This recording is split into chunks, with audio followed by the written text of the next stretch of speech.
Esto se desprende de la minuta de la reunión de ese día, cuyo contenido se publicó esta mañana. En la minuta también se advierte la preocupación de los integrantes de la Junta de Gobierno del Banco de México en torno al déficit en la cuenta corriente de la balanza de pagos y la solidez de las finanzas públicas de México. Analizo el tema aquí en el estudio con Joel Virgen, su director de análisis de mercados financieros en Banamex. Joel, buena tarde. Gracias, buenas tardes. Al contrario, gracias. Y también de Jesús Valdés Díaz de Villegas, él es profesor investigador de la Universidad Iberoamericana. Doctor, buena tarde. Buenas tardes, encantado. Gracias.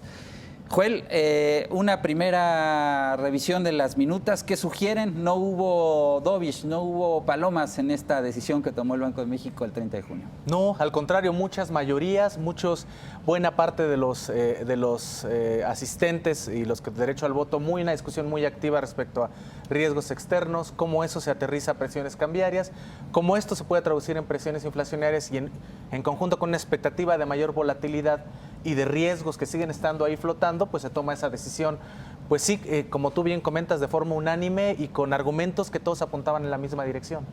El Banco de México dice que esta decisión de subir la tasa de interés fue una acción preventiva. Se puede ver todavía como una acción preventiva, más bien fue una reacción, fue reactiva ante la presión que se vivía, que se estaba dando en ese momento sobre el peso frente al dólar. Bueno, yo pienso que es una acción preventiva por todos los acontecimientos que se van a desencadenar ya a partir ya de este proceso que se está dando, que se llama el Brexit, incluso que se explica muy bien dentro de lo que es esta minuta. También la minuta explica otras cosas interesantes, que es lo que está pasando, por ejemplo, con las economías emergentes. Muchas veces no más que miramos el Brexit, pero no nos damos cuenta, por ejemplo, que China, que es la segunda economía más grande del mundo, tiene una deuda, su sector privado, de 160 mil millones de dólares, de 160% del Producto Interno Bruto de ellos. Entonces, todos estos son aspectos que en una u otra medida hacen que las monedas comiencen a buscar un refugio, o los inversionistas empiecen a buscar una moneda de refugio. El dólar norteamericano es la moneda que más garantía le da por los niveles que ha mantenido la economía norteamericana en el marco de todo este proceso de incertidumbre. Y esto evidentemente que hace que no es que el precio se deprecie, sino que se revalúa el dólar estadounidense, el precio entonces se va a depreciar con respecto al dólar. Y entonces es preventiva, pero además era una necesidad. Menciona el doctor el tema del Brexit y de los factores externos. Creo que en esta minuta hay un componente importante de los riesgos asociados al entorno internacional, Joel. Así es, esta reunión se da justamente después de conocer el resultado del referéndum. Se reconoce que los resultados crearon mayor volatilidad financiera. También se reconoce que puede no ser el último episodio que veamos en las siguientes semanas o en los siguientes meses, que hay el potencial de que siga habiendo volatilidad, episodios de volatilidad. Y yo creo que lo más interesante post-Brexit es también el reconocimiento de que sigue habiendo riesgos geopolíticos. Curiosamente se subraya el de las elecciones de Estados Unidos, que en este espacio se ha tocado ya con anterioridad.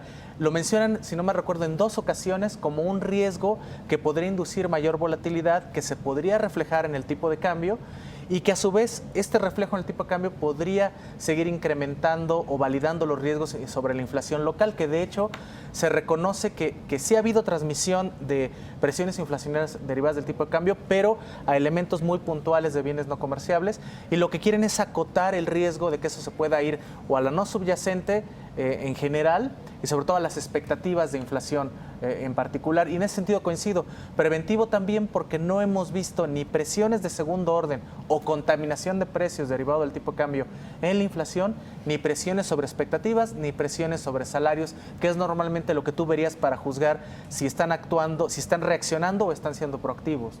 Claro. Una mención que se hace en la minuta y que llama la atención, digo, no es la primera vez que lo hace el Banco de México, deja ver su preocupación por el déficit en la cuenta corriente de la balanza de pagos, o sea, el déficit que tiene México con el exterior, y también por la solidez de las finanzas públicas. Empieza a haber una inquietud por los elementos fundamentales de la economía mexicana.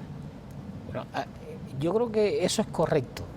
Es correcto. En el caso de las finanzas públicas hay un problema interesante, que es el comportamiento que ha tenido el precio del petróleo y lo que significan precisamente lo que es la renta petrolera para las finanzas, para finanzas gubernamentales.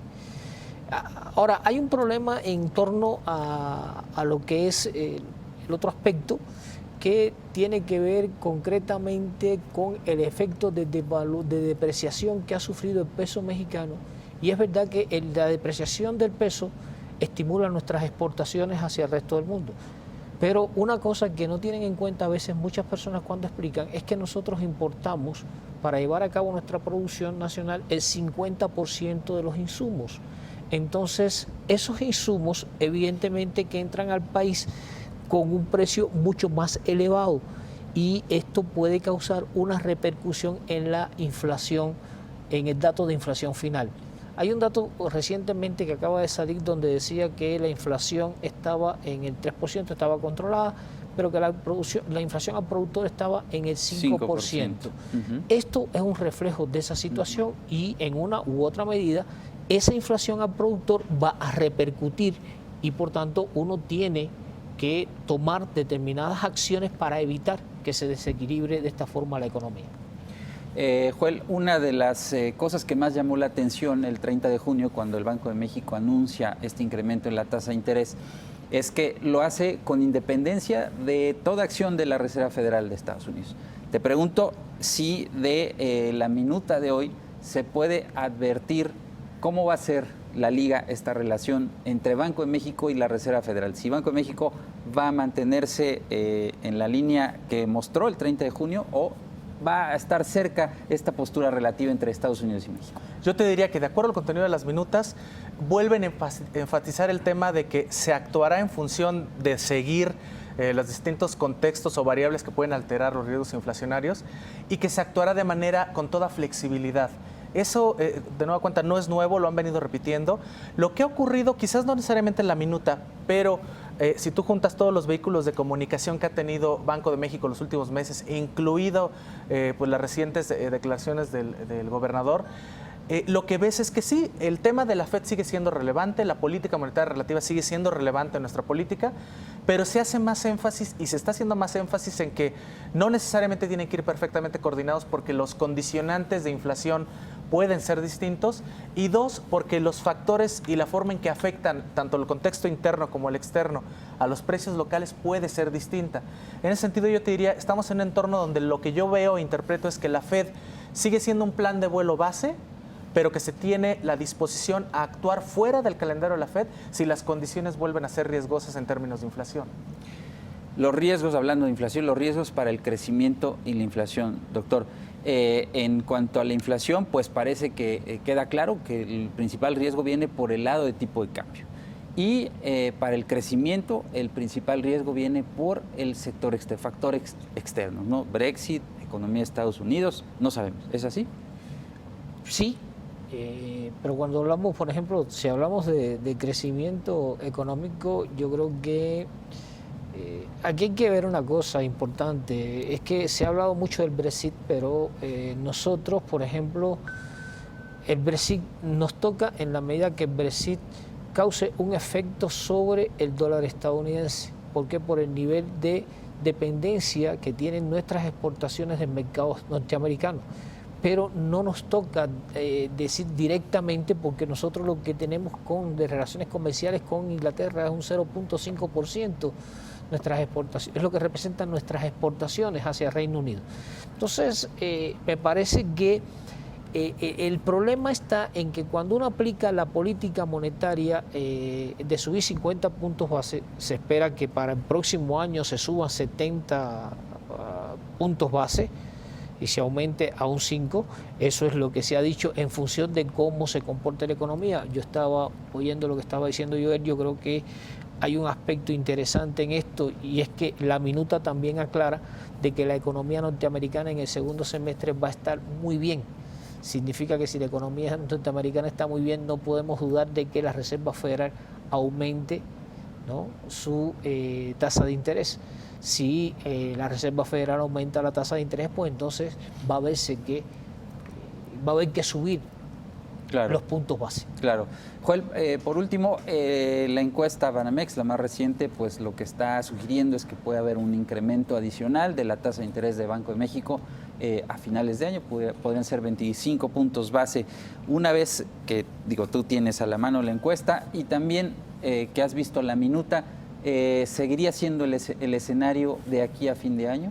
Yo creo que sí, y en eso nosotros no hemos cambiado, como lo hemos comentado aquí. Seguimos pensando que en diciembre la Fed puede elevar otros 25 puntos base, precisamente en este entorno de mejoría relativa en la parte de actividad y una calma aparente en los mercados financieros, sobre todo después de las elecciones de Estados Unidos. Creemos que sí, que podrían ser 25 puntos base, que Banco de México los podría replicar. Y como bien comentas, después de la acción de Banco de México, el consenso de nuestra encuesta también ha migrado o ha refrendado hacia ese sentido, de que faltarían otros 25 puntos base por ver antes de que concluya este año.